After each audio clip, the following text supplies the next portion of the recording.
এই যাত্রায় ঢাকা থেকে দক্ষিণ ও দক্ষিণ পশ্চিমাঞ্চলের গেটওয়ের খবর জানাতে আমাদের সঙ্গে যুক্ত হচ্ছেন সহকর্মী আবুল কালাম আজাদ।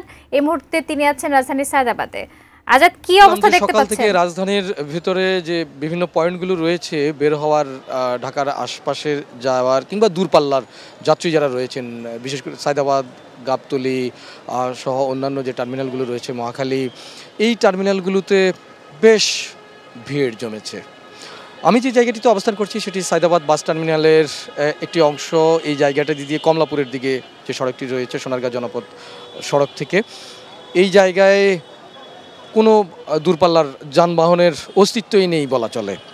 কথা বলেছিলাম বিভিন্ন দূরপাল্লার বাস কাউন্টারের ম্যানেজারদের সঙ্গে।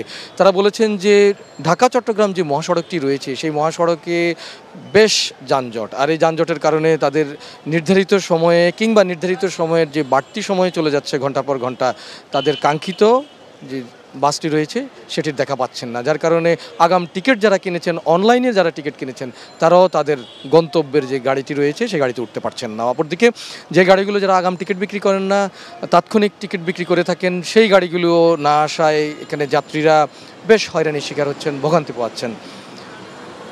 নারীর টানে বাড়ি ফেরার এসব যাত্রীরা তাদের কখন যে গাড়ির দেখা মিলবে কিংবা কখন টিকিট কিনতে পারবেন সে অপেক্ষায় রয়েছেন। তো এখনকার মতো এই ছিল আমার কাছে সবশেষ।